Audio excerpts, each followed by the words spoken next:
pertama banget dan gajinya kalian tahu nggak berapa? Gajinya itu cuma 4.000 satu artikel.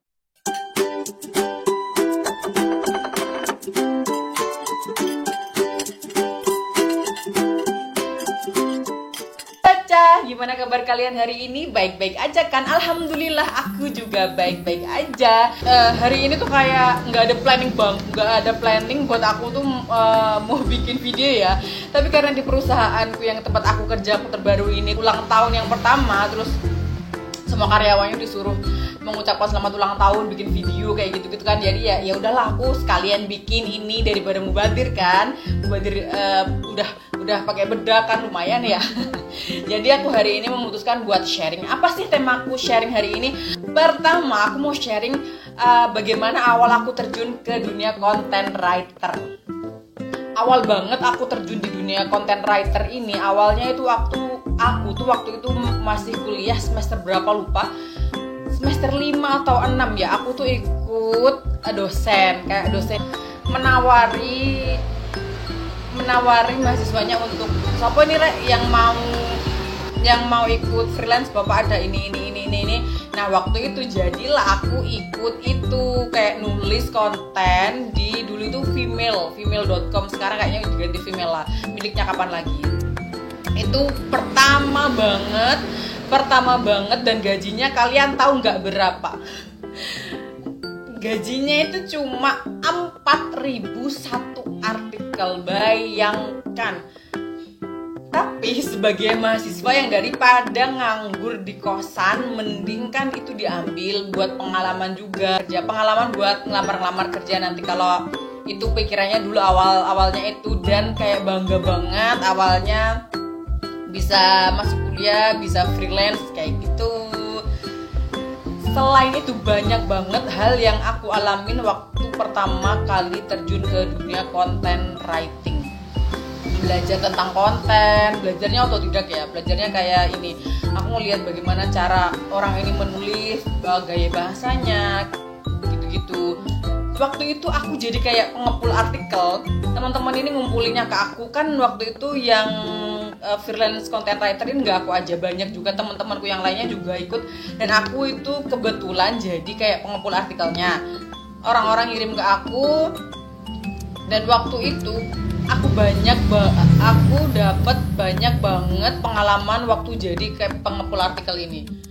Aku berhubungan sama banyak orang, jadi teman-temanku ini sama dosenku sendiri. Banyak skill yang aku dapatkan. Pertama, memanage waktu, memanage orang-orang atau tim, dan ini untuk ke dosennya gimana. Karena semua orang tuh tipenya beda-beda ya. Temenku aja itu beda-beda banget. Ada yang ngerjainnya tepat waktu, ada yang bahkan sebelum waktunya udah dikumpulin, dan beberapa juga ada yang kayak suka molor. Jadi kayak aku ini harus tegas sama mereka yang enggak gitu. Belum lagi kalau itu banyak revisinya. Kalau revisinya juga banyak, aku juga akan dapat wejangan. dapat marah gitu dari dosennya, kok bisa kayak gini, padahal kan aku kan cuma mengumpulkan saja ya kan, itu hasilnya milik mereka. Jadi setelah beberapa kali itu aku akhirnya nggak hanya ngumpulin, aku juga ini mengecek kayak typo, tata bahasa, ini gimana, kopas atau enggak kayak gitu. Setelah itu kayaknya dulu itu freelancing itu nggak terlalu lama. Setelah itu aku pertama kali terjun ke dunia content writing. Selanjutnya yang aku lebih serius waktu itu aku semester 7 kan waktunya skripsi aku. Waktu skripsi daripada nganggur di kosan, karena aku cuma ngerjain skripsi sama konsultasi, aku ngobrol-ngobrol sama temenku yang udah kerja di kantor itu. Di kantor awalnya aku nggak tahu kalau dia tuh content writer. Aku ngelobi dia udah kerja, kita ngobrol-ngobrol, akhirnya ditanyain lah ke supervisor. Ternyata ada lowongan kerjaan, jadi aku mengirimkan lamaran. Besoknya diwawancara dan alhamdulillah aku masuk ke situ. Itu kantor pertama aku, The Network ya, dulu di Malang. tahun berapa ya? Tahun 2015 atau 14 lupa aku. Itu pertama banget. Pertanyaan kedua adalah udah pernah ngerjain klien apa aja? Nah, ini tuh klien ini tuh banyak banget. Aku tuh mencoba berbagai klien. Jadi kayak aku tuh tipe orang yang jarang banget nolak klien kalau nggak lagi sibuk banget. Klien mulai dari otomotif, mulai dari teknologi, dari gaya hidup, seleb, berita, politik, semuanya udah aku kerjain. Yang paling berkesan sampai sekarang adalah yang paling berkesan dari semua klien itu adalah Traveloka. Traveloka itu selain mereka memberi gaji yang cukup besar, kayak menantang. Aku kan suka sama dunia traveling, jadi cocok gitu sama Traveloka. Sampai akhirnya aku waktu itu 2018 keterima di salah satu media traveling. Itu juga aku kayak sejalur dengan keinginanku. Aku alhamdulillah suka banget. Banyak ya, kalau disuruh nyebutin banyak sih. Yang paling aku inget itu Traveloka, Mr. Aladin, Paramex, Surat Kabar ID, Serumpi juga pernah bentar. Habis itu apalagi yang tekno itu banyak sih, banyak banget, gak bisa nyebutin satu-satu.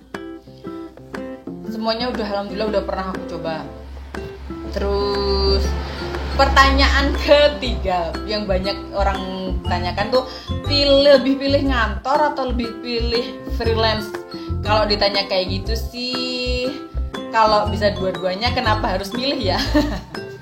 Tapi memang ya, kerja di kantor atau freelance itu sama-sama punya kelebihan dan kekurangan. Kalau disuruh milih sih, aku nggak bisa ya dapatnya yang mana. Aku tuh kalau pengennya kerjaan yang sama kayak aku gini, tapi tetap yang deket dari rumah aja kalau bisanya ya. Soalnya ya udah lama kayak ngerantau, pengen di rumah aja. Tapi belakangan nggak ada sih yang di Madiun itu, yang nulis itu kayaknya masih jarang. Terus untungnya banyak kerjaan yang bisa kayak work from home gitu loh. Apalagi waktu corona ini udah banyak kerjaan kan freelance. Jadi ya udah freelance aja, toh nggak ada yang ngantor kayak gitu. Aku tuh kalau disuruh memilih freelance atau ngantor sama aja sebenarnya, sama aja. Selanjutnya, gaji tertinggi dan gaji terendah yang pernah didapatkan. Masalah gaji itu sebenarnya sensitif ya untuk ditanyain ya, tapi ini aja deh. Per artikel yang tinggi banget pernah aku dapatkan waktu itu di Traveloka itu pernah satu artikel sampai 80.000. Dan bayangkan kalau nulis 10 aja berarti udah dapat 800.000 ya. Jadi itu yang paling tinggi di Traveloka sebenarnya. Yang lainnya juga banyak, tapi yang paling tinggi dan jumlahnya banyak itu Traveloka. Gaji paling rendah yang aku dapatkan itu ya yang dulu itu ikut dosenku itu, satu artikel cuma 4.000, padahal itu masih belajar banget, belajarnya otodidak, belum dimarahin, belum aku ngumpulin, belum aku nagih-nagih dari teman-teman.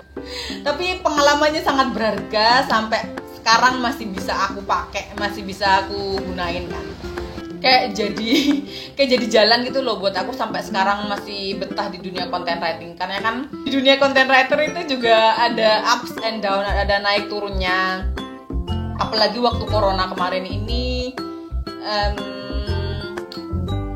orang-orang berlomba-lomba untuk mencari pekerjaan, dan menulis itu memang pekerjaan sampingan yang sangat menggiurkan untuk dicoba. Tapi memang karena belakangan kemarin itu banyak banget yang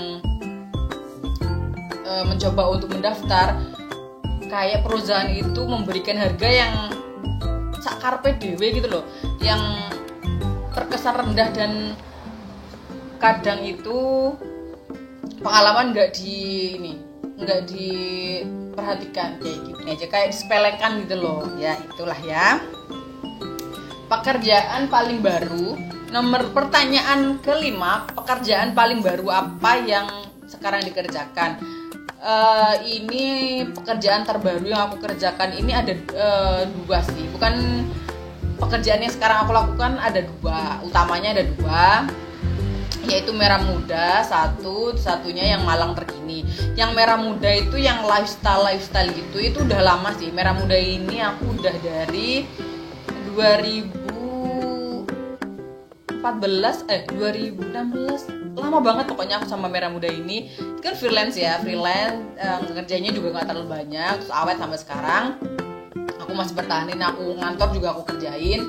Terus yang terbaru ini adalah Malang Terkini. Malang Terkini itu situs berita yang basisnya tuh di Malang, tapi tetap kerjainnya ya nasional, ada nasionalnya, ada lifestyle-nya, ada politiknya, kayak gitu-gitu. Sama aja sih sama yang sebelum-sebelumnya aku kerjain. Ini mirip yang pernah aku kerjain di Surat Kabar ID waktu itu. Nah, sampai di sini dulu ya sharing-sharing kita hari ini. Lain kali aku akan membahas lebih detail tentang content writing itu apa, tips-tipsnya, bagaimana cara menulis yang bagus, bagaimana cara untuk mengatasi writer's block. Kan ada banyak halangan, ada banyak hal yang perlu dipelajari kan sebelum terjun ke dunia content writing. Dan seperti biasa-biasanya ya, kalau kalian punya rekomendasi makanan, tempat makan, mie instan yang baru atau apa aja, bisa komen di kolom komentar atau bisa DM di Instagram atau komen di Facebook aku ya. Jangan segan-segan buat memberikan saran juga. Terima kasih buat kamu yang sudah menonton video ini. Jangan segan-segan buat like, buat share, dan klik tombol lonceng atau subscribe. Terima kasih, dadah.